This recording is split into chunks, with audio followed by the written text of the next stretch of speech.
What's up, everybody? Welcome back to the Pick Six podcast. Today, we're looking at week 15 of the NFL season. Katie Mox here, joined by Will Brinson and Sportsline's finest, RJ White and Alex Selelnick, aka Propstarz. For everyone watching on the YouTube channel, Propstarz ordered the 49ers gear. It is on his way. Fret not.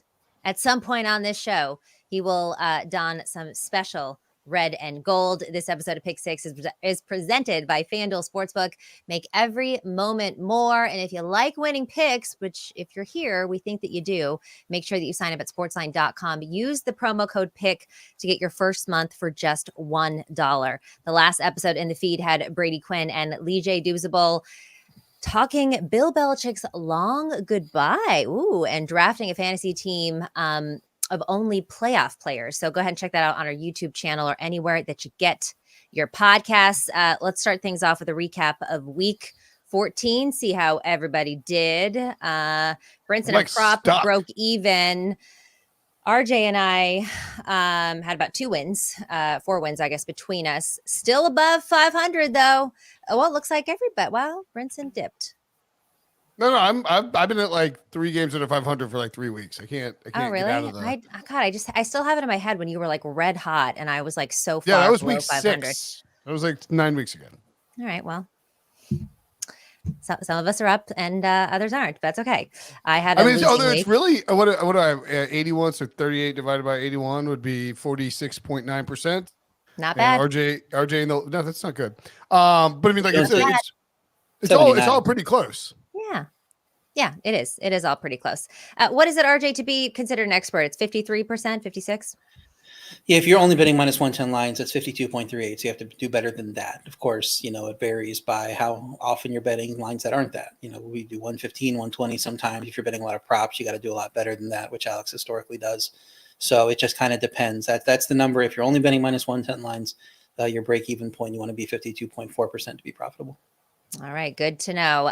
We'll get into week 15 here. Please note, guys, that lines and odds are subject to change all the way up until kickoff. We're hitting these lines about 2 p.m. on Thursday, so check with your book before you tail anything and see if you got any good or bad line shifts then. One thing I wanted to talk about, I was reading on over with our friends at Action Network. Week 15 is a massive slate for preseason win total. 6 teams can go over their win total. That's San Francisco, Baltimore, Detroit, Miami, Tampa Bay, and the Rams. A few of these teams have already hit their over: Indy, Houston, and Dallas. And 3 teams can go under their win total: Kansas City, Buffalo, New Orleans, Cincinnati, and the Chargers and the Jets, of course, because they had such a high win total, have already hit their under. Interesting thing about this, of course, is Andy Reid and the Chiefs. This would be the first time in a long time that they would hit their under. RJ, any thoughts on these season win totals? Are things working out the way you thought they would? I mean, we've had a lot of injuries, especially with quarterbacks. Yeah, some yes, some no. I mean, I went in big on the Kansas City over just because it just seemed like how could that miss? And now they need to run the board for it not to miss. I think they could still do that, but that's going to be a sweat the rest of the way. Hopefully it's not over, in a week or two. But yeah, the other ones are interesting. I mean, the Chargers always hit under; they're always an overrated team. So I guess we should put that in our minds for next year and just smash their under as soon as we can. Yeah, people who went heavy on Jets futures like me are crying in the corner, but we knew that week 1 it would be like this. Worth noting too that like if you look at these 5 unders, 3 overs, right? So like under is more likely to cash, I think, early in the season. Like you're more likely to lose an under early in the season than you are an over, right? You can get hot and run it, but once your under's cash, it's cash. And then you got Cincinnati, Joe Burrow injury. Justin Herbert's been banged up a lot this season. Aaron Rodgers out for the year. And then New England and Carolina just suck. So like, I don't know. I mean, I think the quarterback injuries, a reminder too, because Rodgers' injury happened in week 1, which you could have predicted. Burrow's happened in the preseason in the OTAs, which is why you don't bet an over in OTAs. And then, the Chargers do always suck, but yeah. Chargers play tonight too, which is going to be ugly. They got no Keenan Allen, no Justin Herbert. We got Easton Stick, but we're not here to talk about Thursday night. Max we're here Duggan. to talk about... Say it again. I want Max Duggan chunking it to Quentin Johnson and Darius Davis. Darius Davis, yeah. 3 TCU guys, 3 guys from that TCU title team or title game team on that roster. Cut it loose. Crazy. All right. This week starts the week of Saturday games, right? We've got 3 Saturday games this week, and then, of course, a Sunday slate as well, starting with the Minnesota Vikings at the Cincinnati Bengals. Bengals laying 2.5. This total 40.5. I got to take the Bengals here. I'm going to lay the 2.5. It actually went down. It was 3 earlier this week, so I like getting this under a field goal. I mean, the Dobbs fairy tale is over. The Rocket Man seems to have come back down to earth. He got pulled for Nick Mullins. I'm a 49ers gal, so I know all about Nick Mullins. And I just feel like all the hype right now is on Tommy DeVito and his family and, Tommy Cutlets mania, and nobody really cares about Dobbs anymore. Jake Browning, on the other hand, I don't think that it's a fluke with him since he has dropped 34 points in each of his last 2 starts. I feel like the Bengals should win by a touchdown. So I will go ahead and lay this 2.5 points. RJ, you like Minnesota's team total over 19.5. Yeah, they had been playing well before this 2-game stretch where they couldn't score anything. They scored 19 plus in 10 straight before scoring 13 combining in their last 2. I think this matchup gets them to 20. The Cincinnati defense is not good. They showed up versus Indy, but I just can't expect back-to-back good games from a defense that's ranked 31st in yards per play on the season. Offense did look better in that brief time that Mullins was in the game. Both of his drives went into Vegas territory, where only 1 of 8 Dobbs drives went into Vegas territory. I think he can move the ball with his arm a little better. I think he fits the Kirk Cousins style of offense better. So we'll see if they come out and better offensively. I'm glad that they have it looks like Justin Jefferson's trending toward playing, so that's big. I think the line is fair to be under 3 with Mullins as the starter because I think he's an upgrade on Dobbs, and Cincinnati doesn't have a great home field advantage. So my lean is still a little bit to Minnesota on this line. I think it could go down a little bit more, but definitely get 3 if you're looking at it in the market. But my play here is the Minnesota team total going over 19.5, just because they typically score this amount of points, no matter who's quarterback up until these last couple of weeks. And I think Mullins is going to give them a boost. Yeah, I was leaning towards taking the Bengals as the best bet, decided against it. The issue is, Brian Flores has done a really good job with this defense. Like, this Minnesota defense, it locks teams down. They blitz like crazy, of course. And I just worry about what that'll mean for Jake Browning, just dealing with this heavy dose of blitzes coming his way. Jamar Chase banged up. Sounds like he's going to play. Justin Jefferson told reporters he will play. So you get all the wide receivers out there. We've got one fantasy team where it's very banged up, and I'm debating Deebo Samuel versus Jamar Chase, but I have Jake Browning too and T. Higgins. So I kind of just want to say F it and throw out Jake Browning, T. Higgins, Jamar Chase onslaught and just see what happens. That seems like a bad idea. So I'm just going to pass on this game. I will probably pass on playing. I think I'm going to go Debo. Is Debo over Jamar Chase crazy this week? He's been hot. No, I don't think it's crazy. I mean, it's never crazy playing Debo with how he's playing right now. My wide receivers in this league it's like my family league. Multiple games. My wide receivers are Jamar Chase, AJ Brown, CeeDee Lamb, and Deebo Samuel. So you're doing okay. Good problem. Good problem to have, Brinson. Yeah, I'm the best team in the league. I'm the best. I am. Casual. I'm a best team in the league. Drop. I haven't won the league in 5 years. So I need my dad's a defending champion. Ready. That's I'm crazy. I play my dad in the semifinals this week. Crazy in a 4-team league. You haven't won it in 5 years. I think it's actually 14. It's actually 14. Wow. I don't know. Who cares? Anyway, nobody cares about this. Moving along. Let's see. We got Saturday football triple header. I think it's probably all on NFL Network for some reason on Saturday, because Lord knows with no college football, the NFL has to take its greedy paws and grab your Saturday. I actually like to complain about it. I like to complain about it until it's here, and then I'm like, hell yes, Saturday NFL football. This is great. It means more island games, which I'm always a fan of. And as long as the overlords aren't forcing us to do a recap podcast on Saturday night, bring on the Saturday football. Steelers at the Colts. Colts minus 1.5, a total of 42.5. Indy trying to keep its playoff hopes alive. Same with the Steelers. This is basically an elimination game in the AFC. I think you will see the kitchen sink for both teams here, which could mean both running backs for the Steelers getting plenty of carries, right, Prop?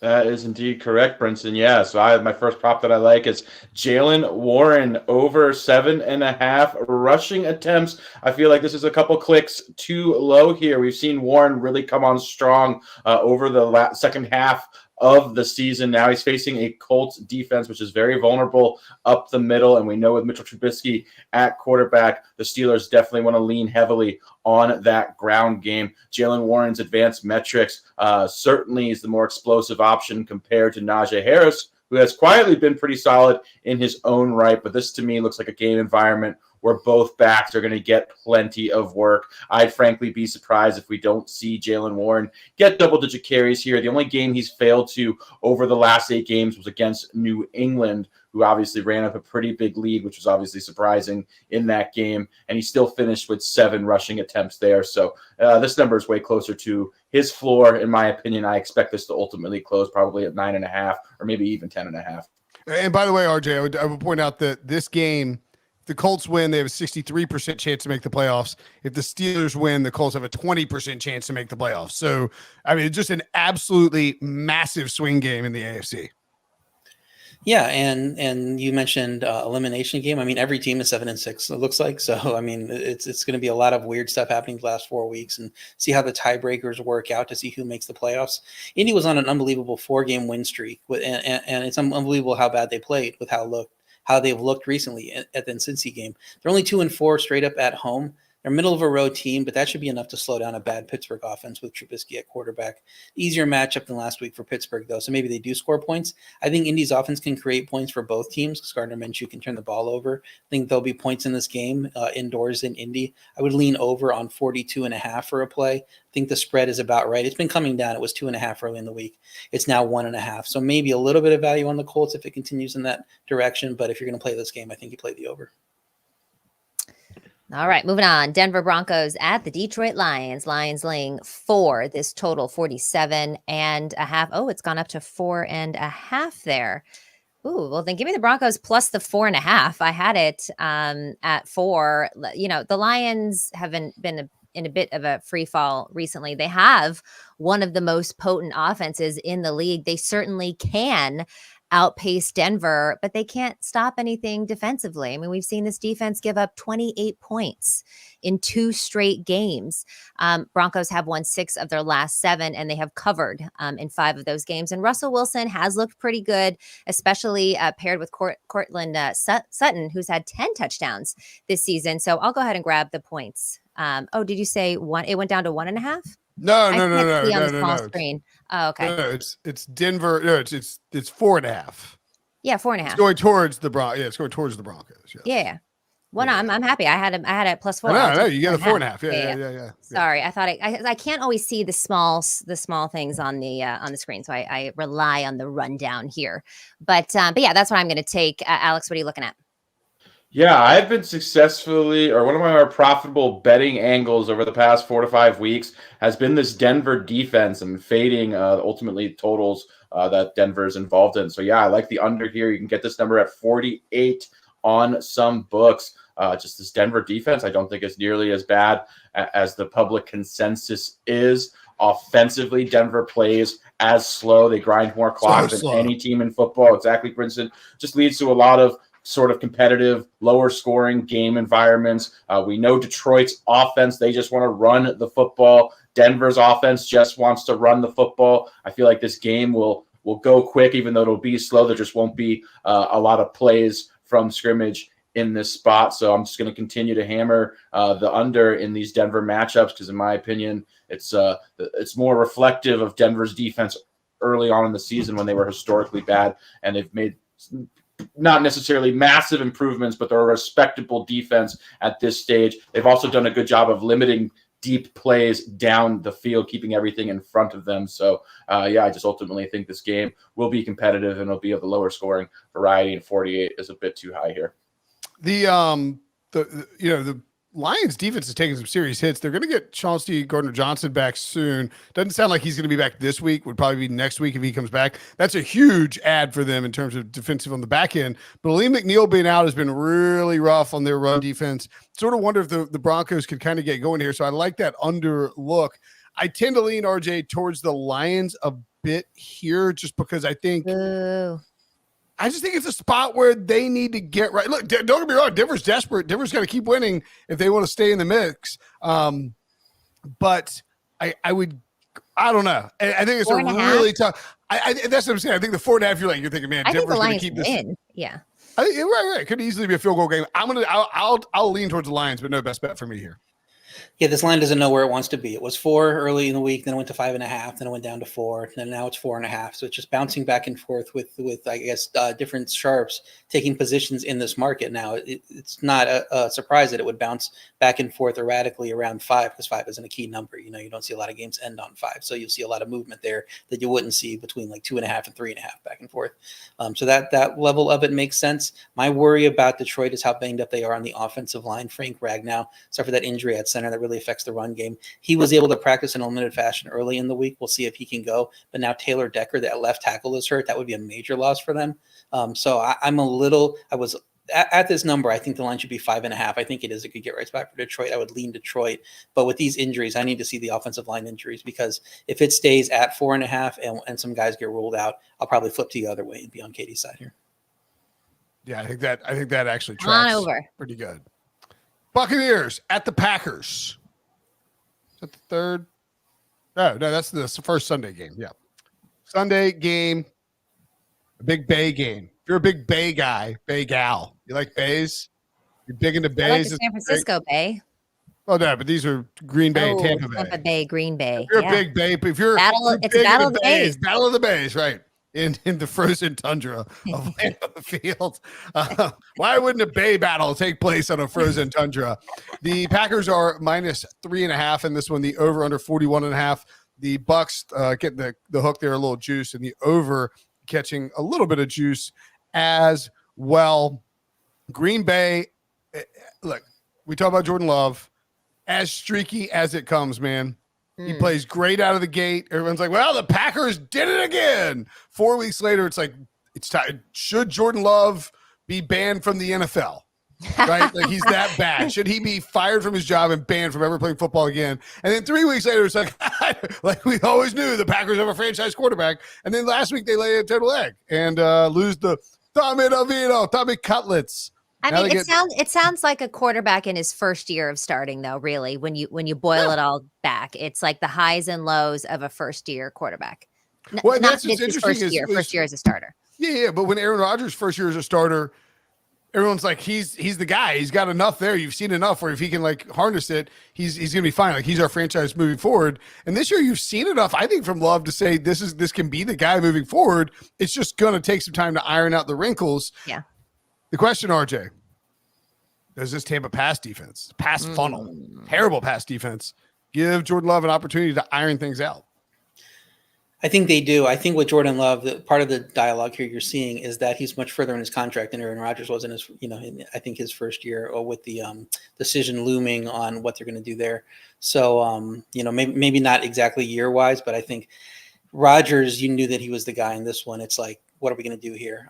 Tampa Bay didn't play well enough to beat Atlanta. That's the thing with Tampa. They were outgained 4.3 yards per play to 6.3 yards per play.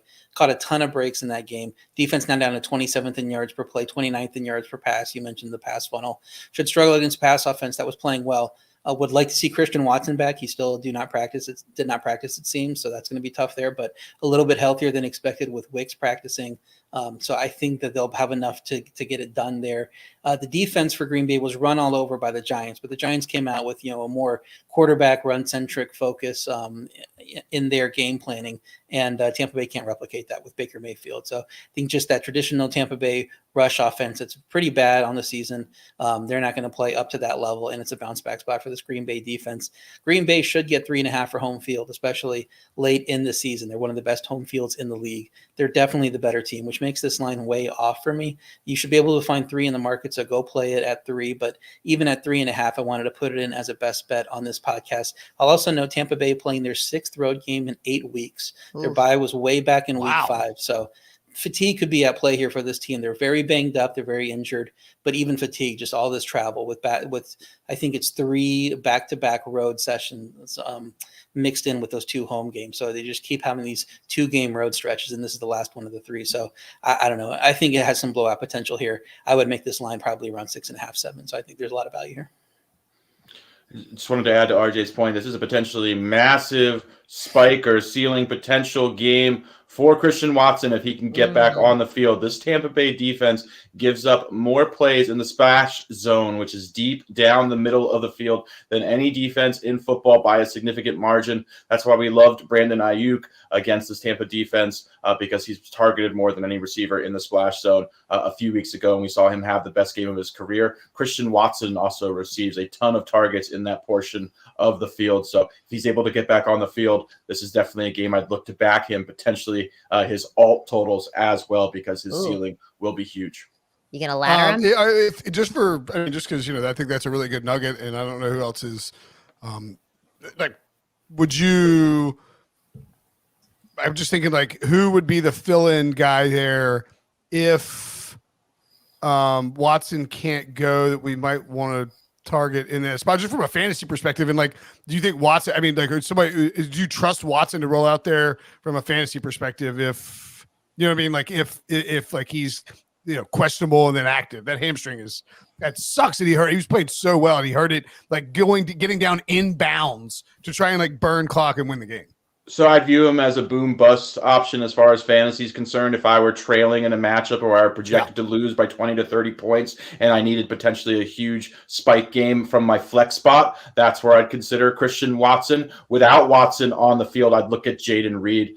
To me, he has the best target profile. He doesn't necessarily run the most routes of any Packers wide receiver, but he's explosive. He does play primarily from the slot as well, which, again, Tampa really struggles to cover. So he'd be the biggest beneficiary if Watson is unable to suit up. All right, good nuggets there. Moving on. The New York Giants, Tommy Cutlets, baby, at the Saints. Saints are laying 6. This total 39.5. I'm taking the points with the G-men, and I wish it was because of Tommy Cutlets, but it's not. This Saints offense is just a mess. And the Giants defense has been actually playing pretty well. The Saints have struggled to stop the run. Last week, they allowed Carolina and actually even Detroit before that over 200 rush yards in both of those matchups. They're allowing over 5 yards per carry in the last 3 games. The New York game plan should be really simple. Just feed your big dog, Saquon Barkley. When I looked props, I didn't see any props for Saquon. I would have hammered a lot of these overs, but I will go ahead and take this 6 points with the Giants. And RJ, we're on the same side here. Yeah, Saints aren't good enough to lay 6 points with anyone right now with their rating. I know everybody has Giants as their number 32 ranked team with throwing out Tommy DeVito, who doesn't seem like he should be a starting NFL quarterback. But the reality is they've won 3 straight games. And so this team's playing well. They're finding ways to win. They have a great coaching staff that's maximizing the quarterback that is on the field. They're playing good defense, which wasn't the case early in the season. And this Saints team is bad at scoring in the red zone. Typically did not deserve the blowout win against Carolina, just 4.0 yards per play, had 1 play over 15 yards in that game. But they blew them out because Carolina can't move the ball. So they got to start drives, on their own, on Carolina's side of the field some of the time and have these short touchdown drives. So I don't think that this final score last week was representative of who the Saints are. I think it's tough for them to win any game by margin. And 6 just seems like a little bit of a gift here, especially with that versatile rush attack with Saquon and DeVito that they'll have to defend here. So yeah, I like Giants plus 6. I think this should come down, probably be around the 4 range. I think we're getting good value. So you missed on Monday, and we were talking about Katie and me and Emory were talking about it. The Saints had at halftime of that Carolina game, 41 passing yards. At the end of the third quarter, they had 37 passing yards. That means they had -4 passing yards in the freaking third quarter. They scored a touchdown. They went 5 plays, 64 yards, scored a touchdown to make it 21-6 after Carolina turned it over on downs in their own. I guess anyway. The point being is the 2 touchdowns they scored at the end, they were up by 8 points. Carolina should have gone and covered, should have made it a close game, could have won the game, but Carolina is so effing bad that the Saints were able to tack on 2 garbage time touchdowns here against the Panthers.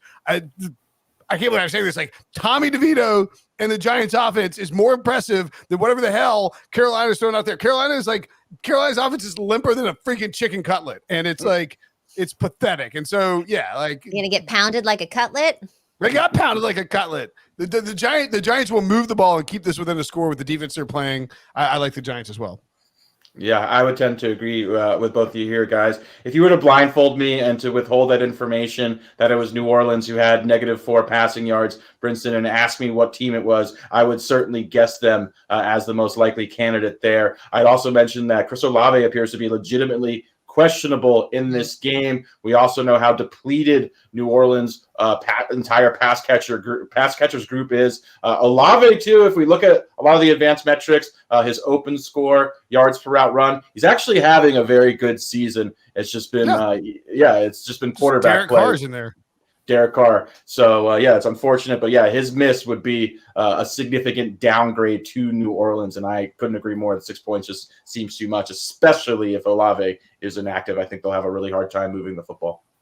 Worth noting on Minnesota for the Saturday game, Alexander Madison ruled out. And Josh Dobbs is, Katie, I'm sorry. It's so exciting. I'm just kidding. I love Minnesota. And Josh Dobbs is the Minnesota. third quarterback. He's the emergency quarterback. So Dobbs completely relegated to the bench. Jaron Hall is their backup. Where's Nick Collins?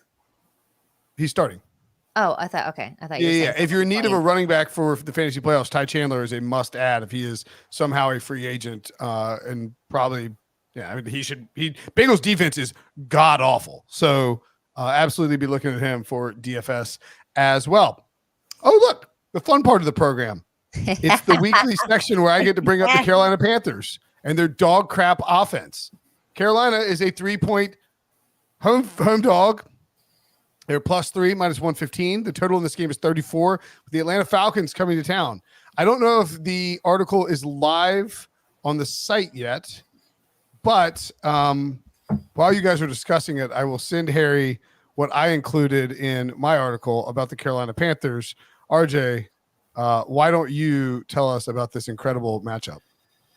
Yeah, it's going to be awesome. There's a high chance of rain. There's probably around 20-mile-per-hour sustained wind. So there isn't going to be much offense anyway with these teams. Atlanta on the road against a Carolina defense that I keep saying playing pretty well. Just kind of getting sold out by how bad their offense is, putting them in bad situations. But holding Saints to 4.0 yards per play, they continue to have some solid numbers there. 207 yards against the Saints. Should not have been a blowout there. And then Atlanta, they just can't go on the road and play well. Desmond Ridder is going to turn the ball over some, especially if it's bad conditions, and you're going to see an ugly game. I took the under at 35. I didn't want to give it away as a best bet at under 34, but you put the conditions together with these two offenses. I mean, this game could be just like that Vikings Raiders game last week, where first team to 3 wins. So it's going to be a fun one to watch if you like playing the unders on props and totals and everything.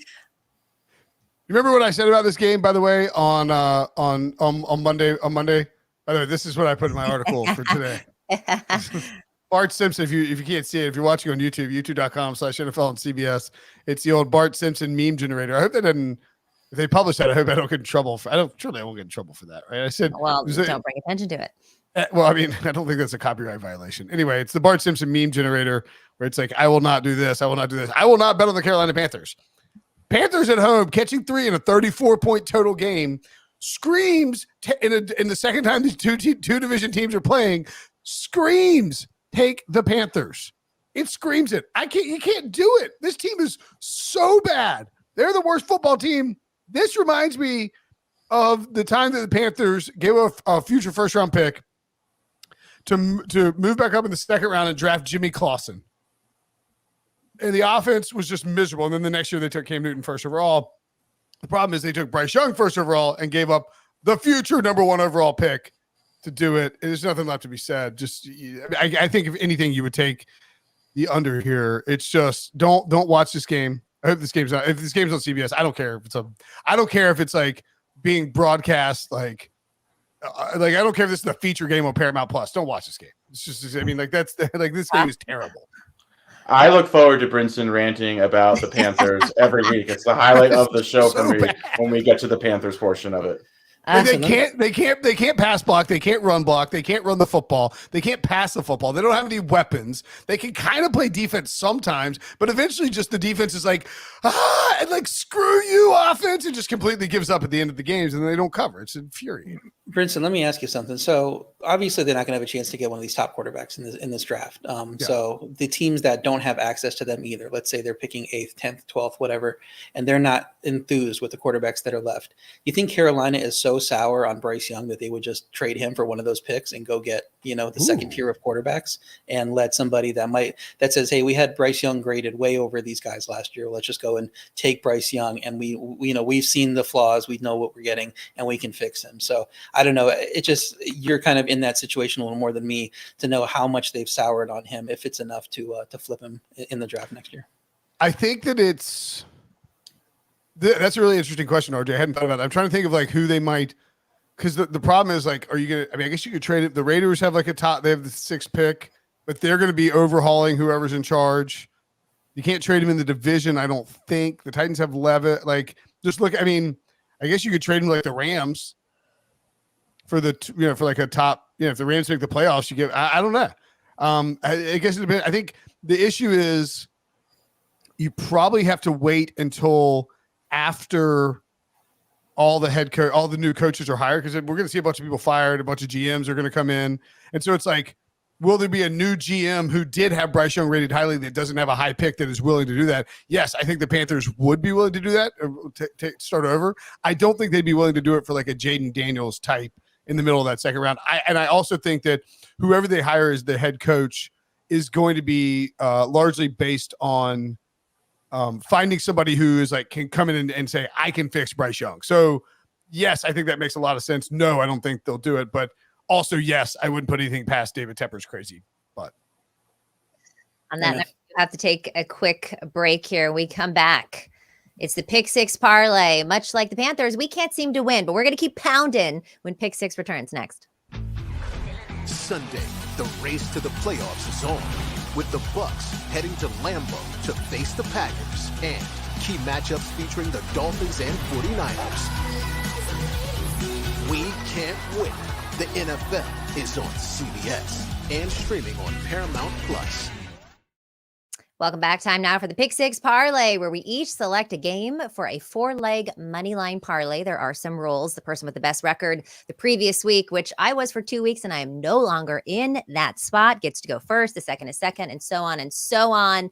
By the end, there has to be at least one plus money pick in there. That's right. There must be a dog. The Pick Six Parlay segment is brought to you by FanDuel Sportsbook. Make every moment more. We have not won this yet, guys. All right. we lost like multiple minus like 500 plus money lines. Like the Dolphins, Harry's Dolphins choked their faces off. Yeah, I think we got to start getting crafty here a little bit. So last week we had the Niners, Dolphins, Ravens, Raiders. Niners and Ravens got it done. The Raiders didn't score, and the Dolphins gave up a 14-point lead within 3 minutes. Propstarz. If you told me that the Dolphins were leading by double digits with 3 minutes to go, and that the Raiders held the Vikings to 3 points, and we won the other 2 legs, I would tell you that we won the parlay. So that's a tough beat. We've had some pretty like we lost the Chiefs. We had bad beats. Yeah, we had some bad beats, and I think we've only done this for like 5 or 6 weeks, right? Yeah. You're only supposed to hit this parlay like once every like. Yeah, there's a reason. Yeah, parlays are not something that you hit all the time. I'm just saying. I'm just like if a parlay is 4 to 1, you should hit it one every 4 times, right? Like that's sort of is that how the math works? I think maybe we're a positive regression candidate here. I think it's going to be. We are. Propstarz to start us strong here. All right, I'm going to go with an angry Patrick Mahomes playing against the New England Patriots. Give me the Kansas City money line. I'm not sure of the exact number. I believe it's pretty minus 375. Minus 375. I will take Mahomes coming off of 2 straight losses. Sorry. Accidentally. I guess I could get what did Propstarz say? I hit something and got myself out of here. The Chiefs money line versus New England. Okay. Yeah. The question is, do I snake Katie's team here and force she and RJ to take I'm going to. I haven't lost one of these in a couple of weeks. I'm not here to lose now. Okay. Niners are minus 800 against Kyler Murray. That line's actually come down to 12.5. It is a road divisional matchup. Kyler's a little more dangerous than whoever they had before, but this San Francisco team is a truck stick right now. I feel pretty comfortable the Niners find a way to win, as they continue to pursue the number 1 seed in the NFC, knowing how huge the bye week is to making it to the Super Bowl. So give me San Francisco minus 800. All right. Who's up next? RJ or Katie? Yeah, Mox. I'm going to go with something that RJ and I agree on. Let's take the Giants plus the 6 here. No, you got to do money line. Oh, sorry. Yeah. Oh, huh. I actually like the idea of the Giants upsetting the Saints. I kind of like it too. Was it plus 225? Plus 225. All right, let's go a little Tommy Cutlets magic here and give the Giants money line. For the record, I was going to go Bills money line against Dallas instead of San Francisco. If I was going to give you San Francisco, but I mean, I felt a little cute. I didn't think RJ would like it. Hey, you do what you got to do. You can do what you want. I had a favorite and a dog prepared. The dog was the Bears, but you've already put a big dog in. So I'm still thinking about that. But let's just throw the favorite in there. Let's go Packers minus 184. Line should be much higher, as I said earlier. I expect them to be focused after a primetime upset. So I think we're getting good value on this money line because I think they win this game by a decent margin. All right, Katie's got a massive dog in there. I mean, we got the Packers at just minus 184. Obviously, the Chiefs at minus 375, the 49ers minus 800. That is, two big favorites. But because of that big dog and Tommy Cutlets, that's not New Yorker. I don't know what that was. Hi, kitty. I know the cat on the screen is distracting me. Has returned. This parlay is paying out. When the cat comes on. This parlay pays out plus 614. Ooh, so 6-1 parlay. We get it all back right here with those 4. We win this week. And if we lose, it's going to be not Tommy Cutlets. I have a feel. I was thinking about going Giants second overall, honestly. Tommy Cutlets, 3 in a row now? Beat the Packers. Saints are a trash football. The Saints are a trash football team. This guy's not losing. Giants have the coaching edge. The defense is maybe a wash at this point. The offensive line's better for the Saints, but the quarterback's better for the Giants. Stallion. Yeah, I'd take Tommy Cutlets over Derek Carr 100 days out of 100. This Pick 6 Parlay segment has been brought to you by FanDuel Sportsbook. Make every moment more. All right, I feel really good about that one. Let's move on to more picks for Week 15. Houston Texans at the Tennessee Titans. Titans laying 3 now. This line has changed a little bit. It was 2.5 earlier. This total still 37.5. Brinson, you're tightening up. Yeah. As RJ mentioned on our email thread, and pointing out that this line has moved to 3. So, but you can still find a 2.5 in the market. Do you know how I know that? Because I, RJ, have a pick on sportsline.com. Use promo code PICK. It's your first month for $1. Sportsline.com/join. Expert picks from everybody. RJ, Katie should be knocking on the door of the hottest NFL experts here. There's a leaderboard. It's Silverstein, naturally, Larry Hartstein, RJ White, Josh Nagel, and Eric Casillas. Oh, Casillas is still up there.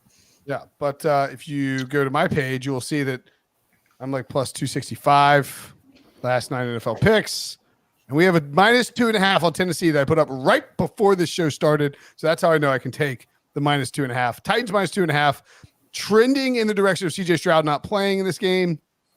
That means, and it would be frankly kind of crazy to play him, I think, just in the sense of, like, do you really want to risk running out your rookie quarterback and a possible concussion, like coming off a concussion? I don't think so. So I know it's a playoff race. The concussion rules have been a little bit more the protocols have felt a little more lax the last few weeks. So maybe he plays. Even if he does, Tank Dell's out for the year. Noah Brown. You still got Nico Collins. Nico Collins, thank you. And Dalton Schultz, all on the injury report. And I think even another wide receiver is on there. I had it open earlier. So Nico Collins on the injury report too? Robert Woods. So it's Nico Collins, Robert Woods, Dalton Schultz. It's right in front of me on sportsline.com. Dalton Schultz and Noah Brown, all in the injury report. Looks like Robert Woods and Noah Brown and Dalton Schultz are going to play. They're either limited practice or full practice, but Nico definitely missed this game. Has a pretty limited group of pass catchers. So give me Tennessee and Derrick Henry, who destroys division opponents in the month of December. And has I think an insane record. RJ, I'll look it up while you're looking at this game, but Derrick Henry destroys the Texans particularly. Yeah, Houston's defense fell apart on the road versus Zach Wilson. They're now 30th in yards per pass and second in yards per rush. You need to throw to beat them. And the good news for Tennessee is that they can throw. Will Levis has shown, just didn't have comeback against Miami, that he can beat teams with his arms. So we'll see how he does there. Stroud, like you said, unlikely to get cleared, and Houston might not have Collins at receiver. So you could throw all over Tennessee, but are you going to have the personnel to be able to do that? I don't think so in this game. Not sure they get to 20 points. My lean would be to the Titans. If you can get 2.5, great. I think it's mostly 3 in the market right now. But I also got it in on Sportsline at 2.5. I believe yesterday because it seemed like it was going to trend that way. But yeah, so if you can get 2.5 in picks competitions or anything like that, I'd play the 2.5. At 3, it's probably just a lean. And Houston might be good against the run. I just want to point out, Derrick Henry in his career against the Texans, 12 games, he averages 6.1 yards per carry, 12 touchdowns, and 115 rushing yards per game on less than 20 carries. This guy obliterates the Houston Texans. So, moving on. Jets at the Dolphins. Speaking of obliteration, the Dolphins -8.5. This number has come down. A lot of injuries to deal with on the Miami side. Of course, Connor Williams out for the year. That moves Liam Eichenberg to center for the Dolphins. Tyreek Hill considered day-to-day as of Thursday. I think there's got to be a real sense or concern that Tyreek Hill might not play in this game. RJ, does that scare you enough to stay away from Miami? It doesn't in one type of bet. This look ahead was 13.5. They were expected to crush them, but the Jets came out and played well offensively. Miami had their upset loss in a game that, frankly, they should have won, considering how big they were up. So yeah, we'll see if Tyreek can play. That's obviously affecting the line. What's also affecting the line in my eyes is the weather. Expected to be 20-mile-per-hour sustained winds. Probably going to be some rain too. We see this total all the way down to 37.5. Which is a crazy number for a Miami game. Jets defense off their incredible game, just 2.6 yards per play allowed to Houston. Only one of 13 drives allowed had over 25 yards. So if they're one of the few units that could limit Miami anyway, and then you throw some weather in there, you throw some Tyreek Hill, not 100%, you could see this game going a little bit lower than people expect, which is why the spread and the total are dropping. So I've teased it now that it's down to 8.5. I'm teasing it down to 2.5 because it's right in that perfect teaser number. Love being able to tease a game without a significant injury that we know a guy's going to miss. That was 13.5 on a look ahead, down to 2.5 now. So Miami's going to be the first leg of my teaser here. Harry letting us know that Tyreek Hill on his Fortnite stream said that he is going to play. So there you go. That's good info. Yeah, very good info. All right. That's some 2023 injury report stuff right there. Yeah. Heard it first from Fortnite. All right. Chicago Bears at the Cleveland Browns. Browns laying a field goal here. This total 38.5. We've got, as they will say on the Early Edge podcast, a showdown. RJ versus be a showdown. Brinson. RJ, I'll give you the floor first. You're taking the points for Chicago. Yeah, love Chicago in this game. I believe they are the better team. I know Joe Flacco coming off a big game. That was against a terrible Jacksonville defense. Going to be much tougher to beat this improved Chicago defense. It's up to 13th in yards per play after holding the Lions to 4.2 yards per play, completely dominating the second half, shut them out. I think they can shut down the run here and then try to make Flacco beat them. But the pass defense has also been improved now that it's gotten healthy. Chicago's offense wants to run the ball. Cleveland's D, that's their weakness, just 14th in yards per rush, so not as elite as everywhere else. You would expect them to excel at home, but they should have excelled at home last week. And even though they gave up not that many yards per play to Jacksonville, they gave up a lot of points. They're dealing with a lot of injuries on both sides of the ball on Cleveland, back on the defensive end, and then especially on the offensive line, where you had a center injury to the tackle injuries that have already happened. Now their top 3 tackles are out for the year. I just don't think that this team can win by margin. I think you can get 3.5 in the market. You could have gotten 3.5 in the market a little earlier. Keep an eye out. Love Chicago at 3.5. I think they have a pretty good chance of winning this game, so I'm still making it a best bet at +3.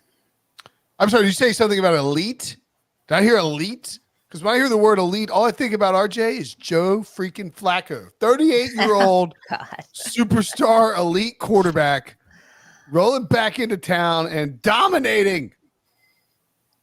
I think, look, actually, the Browns are passing the ball a ton under Kevin Stefanski with Joe Flacco under center, which is just wild. I think they have the weapons to win this game. I think the defense, it's just me, Chicago is back to like sort of preseason where everybody's like, well, the Bears are back, baby. Like Chicago's here to stay. Justin Fields, like we don't even need the number one of a pick. We're just going to dump that thing for a bunch of draft picks, turn Justin Fields into the superstar. Everybody's saying everyone's over their skis on Fields and the Bears a little bit. I think this is a comeback to earth moment, and the Browns roll. Alex, you have a Fields prop that maybe lean to you agreeing with me.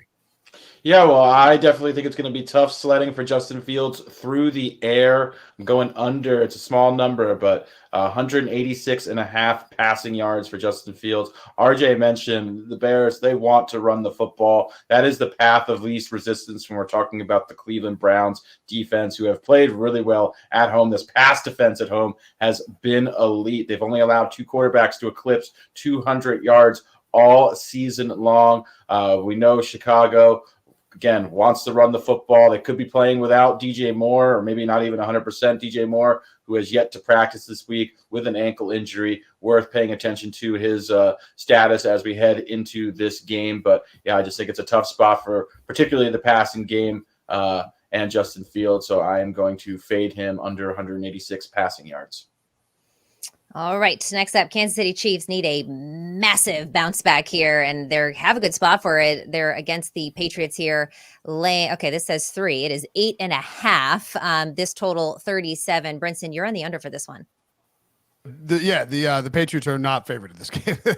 I can guarantee that. What's interesting is that the line keeps ticking down. It was 9.5, I think, got down to 8.5. You see the Patriots still catching juice. I don't know that that's a belief so much in the Patriots as it is concerns about what Kansas City can do on offense. And you look at this number, Pats plus 8.5, right? If you're getting 8.5 at home with a total of 37, was 37.5 earlier today. I mean, the Patriots are terrible. I don't think they're going to do much good. Like Bill Belichick's the reports that he's going to get fired anyway, regardless of how much they win. RJ, I just think that it would require some defensive scores for this game to go over, given how Belichick is going to play defense against the Chiefs. He's going to bracket Travis Kelce. There's no Isaiah Pacheco, or it's trending like there's not going to be Isaiah Pacheco in this game now, which means more Clyde Edwards-Helaire. He's wildly inefficient. They're just not going to be able to run against the Pats. So you bracket Kelce and force the wide receivers to beat you. And you're just going to end up with a game that's like 17-10 absolute most. I just can't see a ton of points in this game. I like and by the way, I believe I need to let me check Boston or Foxborough weather. I believe it's going to be on Sunday, 10 miles an hour wind. So you're getting nothing. Well, it looks like it's going to be like lower wind during this game, but a little bit of wind and possibly some rain. So give me the under in this one at 37.5.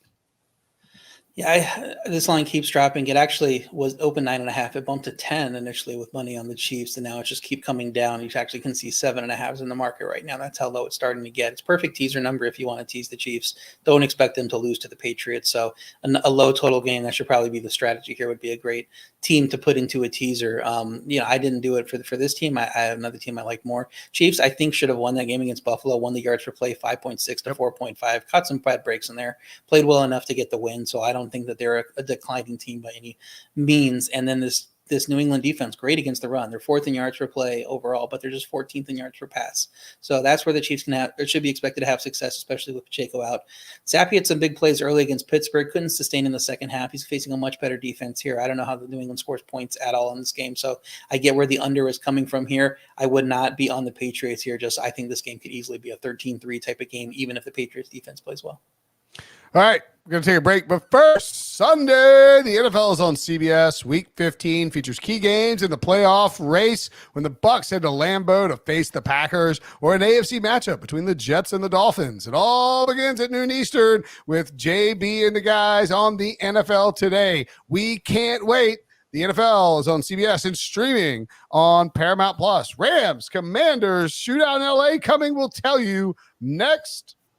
We need your sports news anywhere. We've got breaking news to bring you. Then get your sports anytime you want them. Big trade news overnight to discuss. Because we know you need sports all the time. A lot of movement in the rankings this week. A legend adds to their legacy. We're bringing you that breaking news right here on HQ. CBS Sports HQ, anywhere, anytime, all the time. Commanders head to Los Angeles to take on the Rams. The Rams a 6.5-point favorite with a total of 50.5. I am taking the over in this game. The Rams offense is starting to click. The Commanders give up a ton of points. I think Matthew Stafford hit some deep shots. Cooper Kupp, Puka Nacua. My one concern is that they get a big lead and really melt the clock. But Washington is just not scared to drop back Sam Howell 75 times. And the Rams do have a decent pass rush, but I think Terry McLaurin, 0 targets or maybe like 1 target, 0 catches last week. I expect RJ some action from the Commanders offense here and a lot of scoring.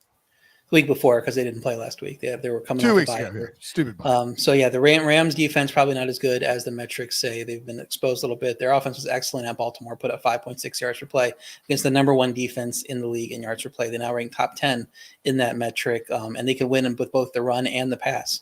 And the latter should be a field day in this matchup versus this awful Washington pass defense that can't stop anyone. So I think the Rams are going to score points, help you get there. I don't want to go with the over here just because it's inflated throughout the week, so we're not getting a very valuable number here. If you like the over, you should have been on it early in the week. So kudos to anybody that grabbed it early, because it should only go up from here as people look at these teams and say, there's got to be a ton of points here. I mean, the Rams defense struggled against that elite Baltimore offense. I know Washington's not as impressive, but they do have the weapons.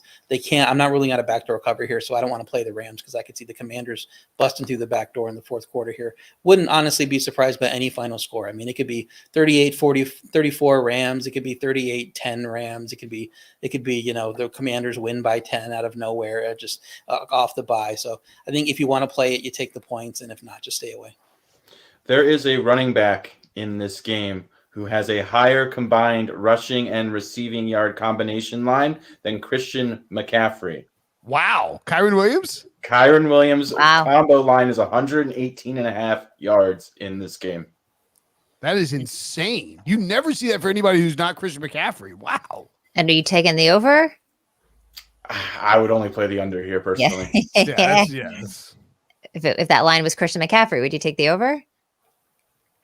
It'd be over or nothing for me if it was McCaffrey. I can tell you, I had Kyron Williams over receiving yards on this podcast. He did not get there. I think he had 3 catches for -1 yard or something, but it was had about 150 rushing yards. Yeah, it was a beast running the ball. So I had his under, so we both lost. That's right. We lost. No, it was one of those. It was like we could win every. It was the Ravens. I was like, the Ravens are going to cover. I think RJ's teaser lag on the Ravens hit because they won it overtime by 6. But it was like everything else on that game lost. And then we had like 2 games last week where everything lost. Very incredible. All right. San Francisco 49ers laying 12.5. This came down from 13.5. This total 47.5. Let's see if it's still 12.5. It is. Look, this is the first time that the 49ers team total has been over 30. It's now 30.5. Knock spot 3,000. Well, but here's the thing. Like, this is the first time I actually had to think about it. I'm like, ooh, do I want to play this? Oh, but I got to keep riding the train. So that's what we're doing here. There's not a whole lot of analysis here. We lost by the hook last week. It's hitting every game except for their 3-game losing streak and then by the hook last week. So I'm just staying on this train, but I'm understanding if people aren't hopping on with me because 30.5 is a high total. Anyone else have any thoughts on this game before we move on? Yeah, it's divisional road games, a rematch. It's tough to see a ton of points here. I can see why this number's coming down. If it was at 13.5 still, I would have considered playing Arizona, even as mismatch as this is, because that's just a huge line in the divisional road spot here. I'm just probably going to stay away. Yeah. I think McBride. Trey McBride here? Yeah, we love Trey McBride. Yep. Okay. Maybe the game of the year of the week. Feels like every week we've got one of these games of the year where it's just like a massive. It's great. I mean, this is what the NFL wants. And the Bills hosting the Cowboys is this week's game of the year of the week. Probably on Fox, so I'm probably doing something stupid here, but whatever. Dallas heads to Buffalo with a lot on the line. The Cowboys are trying to make a push in the NFC East. It's a long shot because the Eagles still have 2 games against the Giants coming up. But Buffalo, with the injuries that Miami's dealing with, it doesn't actually even matter what happens against the Jets.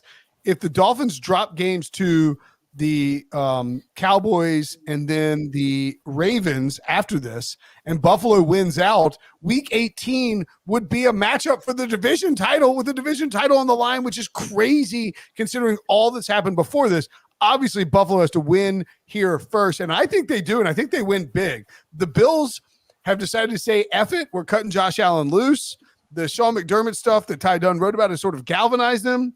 You read about it in 2020. Brian Dable was like, oh my God, like what do we do with, he's like, McDermott's like, we got to do this. And he's like, no, F it. We're letting Josh Allen be Josh Allen. I honestly think 2 future bets I like. The Bills win the Super Bowl. You can get it like 20 or 22 to 1. and Josh Allen MVP, it's like 18-1 or 20-1. No one has separated themselves in this race. Dak is the favorite right now. But if Josh Allen goes out and beats Dak, steal the division, play out of your mind for the final 4 weeks of the season. Voters love recency bias. They are willing to give it to somebody with Josh Allen's pedigree. I think that's a good future look, and I like the Bills -1.5 here. Yeah, I hope that all happens the way you're saying. I'm teasing it. I'm teasing Dallas up to +7.5. I love catching more than 7 points with them against anyone right now with how they're playing. Buffalo won that tough game, like I mentioned, a little fortunate, a -1.1 yards per play differential. Allen threw only the one awful pick, but we know he can throw 3, 4, 5 awful passes in a game that have a chance of being intercepted. And Dallas is the team that intercepts everything, they get a lot of pick sixes and they get a lot of pressure on the quarterback. So Dallas dominated Philly on the surface. They were outgained though. 6.2 yards per play to 5.3. It was the 3 fumbles that killed Philly, and you can certainly see Buffalo committing some dumb turnovers here. So I think Dallas keeps this close, maybe has a chance to win the game. Would love it if the Bills won the game, but their home field advantage is not great. So I understand why this line came down from 2.5. I thought it should be closer to pick them anyway, and I'm still getting a good value here on the 1.5. But if it gets down to 1, obviously don't tease Dallas unless you're making it a 6.5 point teaser. But I'm putting Dallas and Miami together as my teaser this week. Yeah, I would love the Bills to win this one too, just because I'm a Josh Allen apologist. I can't seem to quit him. And for the NFC standings purposes, I'm looking at the under in this one. It's at 50.5. When's the last time we saw total over 50?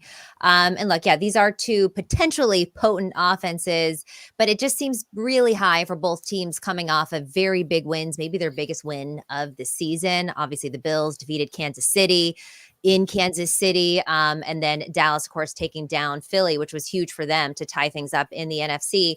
The boys held the Eagles to just 13 points last week. The Bills held the Chiefs to just 17. To me, I don't see how we're getting over 50 in this one. Again, both coming off of pretty emotional wins. So I will lock in that under 50.5. Baltimore Ravens. Well, yeah. I was going to say what would be interesting about that too is this game is going to be by far the chalkiest for DFS.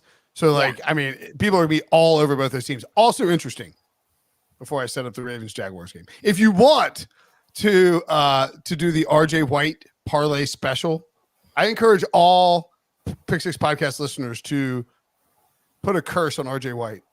Oh. You can combo over at FanDuel. I'm just kidding. No, RJ would love this. You can parlay the Buffalo Bills to win the Super Bowl and the Texas Longhorns to win the college football championship. And that is a 65.5-1 combo parlay. You see to RJ's left and to his right, Texas and Buffalo.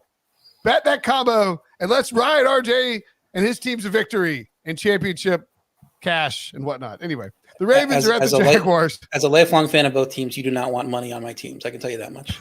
Yeah, but don't bet on my teams. I promise you that. The Ravens at the Jaguars. Jaguars hosting a game for the first time since that debacle on Monday Night Football. They are 3.5 point dogs to Baltimore, catching some juice. And the over here is what I like. 42.5. It's juiced up a little bit, so get it in now. That is way too low, in my opinion, RJ, because you have a Baltimore offense that Lamar Jackson's starting to use his legs. He's throwing downfield to Odell Beckham. Isaiah Likely was wide open down the field as well. And you had Zay Flowers, who can be very explosive. This Jaguars defense stinks. And Jacksonville will be forced to pass a ton. I think Trevor Lawrence drops back. If he played last week, he should be fine this week. I think a lot of points in this game. 42.5, way, way, way too low for a fun. Is that a game on? What time is it? Is that a game at 4:00? No, this is the game that got flexed to Sunday Night Football. And this is the reason it's so low is because it is a weather game. Sustained winds expected to be over 20 miles per hour. Probably going to get a little bit of rain, but not that much. But that could affect the passing game. I think it doesn't affect the Baltimore Ravens as much because they have Lamar Jackson at quarterback. He can run around, make some plays.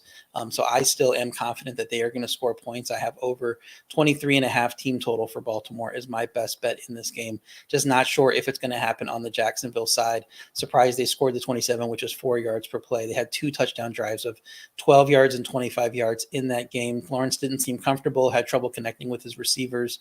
So the line, it does feel a little high if you just go based on power ratings, but I think Baltimore has some decent blowout potential here. I think they're going to score, and we'll see if Jacksonville can keep up. So I'm playing Baltimore's over. And I've got a best bet on Lamar Jackson and his arm. I'm going to go over 214.5 passing yards, particularly in this matchup. I like quite a bit. This Jacksonville defense is a significant pass funnel. They are much stronger defending the run than they are defending the pass. They give up a lot of plays downfield. I've really been impressed with the strides that Lamar has made as a passer this season as well. Far more accurate than he's been throughout his career, and they are airing the ball out more than they have historically. So even without Mark Andrews, I've been impressed. Isaiah Likely looks very athletic, just running a lot of routes down the field as well, picking up big chunk plays. And I think that Jacksonville, there are some game environments where they are able to push Baltimore a little bit as well. So for all those reasons, I think Lamar goes over 215 passing yards. Ooh, I like it. All right, Monday Night Football. The Eagles laying 3.5 at the Seattle Seahawks. This total 47.5. Eagles fans, y'all think I'm the biggest hater in the world, but I'm taking the Eagles for a double result. That's winning in the first half and the second half. You can catch that at even money. Both of these bird gangs, if you will, have been on losing streaks. Seattle basically dropped out of the playoff race at this point. 4 straight losses. Philly, of course, losing 2 pretty emotional games to San Francisco and Dallas. The Eagles have a 0 margin for error if they want to compete for the number 1 seed in the NFC. They're 3-1-1 against the spread as a road favorite this season. I got to give the edge to Sirianni and the Eagles here, having just the DNA of being fighters. I think he's going to have them ready for a big bounce back on Monday Night Football. So I'll take the Eagles to win in the first half and the second half at even money. Propstarz. I actually had you at plus 125 to be the. I didn't think it was RJ. I had it. Alex was. Harry told me there's a double result bet. I had Alex as the. He was minus 150 to be the Eagles double result guy. I had you actually. You were more like 5-1, Katie, to be like Eagles win at half and at full time. I did not. Well, look, I think at this point we might see Drew Lock again. It might not be. I think it's good value. Yeah, I think it's good value because when I was looking at it, I think the Eagles are going to come out really strong. They'll be leading in the first half. They know that this whole trailing into the second half thing is not working. They're working on their ball protection. Give me the Eagles even money. They're not gonna. No, it's a credit to you. I thought it was a sharp look, but I also was like, Katie, I know that's not that's off brand for Katie. I will say Katie that. Okay. Well, we're running out of time here, so let's give our AJ Brown pick. I think Katie's beating both of y'all in this season, just FYI. True. But yeah, I'm going to back AJ Brown over 80.5 receiving yards against Seattle's defense. Their pass defense has been very poor. They've had trouble defending the perimeters in particular. We saw AJ Brown just locked up with Stephon Gilmore. That was quite the battle last week. Going to be much easier for AJ Brown, who looks to be highly, highly motivated in this matchup, which looks to be a great matchup on paper. So it can be AJ Brown over 80.5 receiving yards, getting a nice little discount on his receiving total as well. Ole Miss on Ole Miss action too. DK and AJ. Yeah. Wow. And 2-letter names. Okay, we're going to close the show now, guys. Let's do a recap of our picks. Brinson, what you got? Got the Titans minus 2.5, the Browns minus 3, the KC New England under 37.5, Washington Rams over 50.5, Buffalo minus 1.5, and the Baltimore Ravens and Jacksonville Jaguars over 42.5. You can see my confidence in my against the spread picks that I'm going with 3 totals this week. Yes. Take the Bengals minus 2.5, Denver plus 4, although that has changed to 4.5. But when Harry did this graphic, it was still 4. The Giants plus 6. San Francisco team total. We're just riding this train until the wheels fall off, baby. Taking the under in Dallas and Buffalo, and a double result for Philadelphia Eagles at even money. RJ. Double result for our sharpest capper, Katie Mox. Minnesota, I have over 19.5. Graphic is wrong there. I think they're going to score points in this game. So I think Minnesota gets to 20. I have Green Bay minus 3.5. The Giants plus 6. I have a teaser of Miami down to minus 2.5 and Dallas up to plus 7.5. And then the Bears plus 3 and Baltimore going over their team total of 23.5. And I've got Jalen Warren over 8.5 rushing attempts. I believe I said 7.5 earlier when I gave the playouts. Just wanted to clarify that number is 8.5. I'd also play it at 9.5 for the record. Then I'm going under in the Detroit-Denver game, under 48 points. Then we're going to go under 186.5 passing yards for Justin Fields versus that very difficult Cleveland pass defense at home. Lamar Jackson to eclipse 215 passing yards. And last but not least, A.J. Brown over 80.5 receiving yards against the Seahawks on Monday Night Football. All right, that is going to do it for our show. Make sure you tune in with the super fans on Sunday for their recap show of this week. Make sure that you like, comment, and subscribe on the YouTube page. If you're listening to the audio version only, go ahead and do the same, and we will see you next week. Good luck on your bets.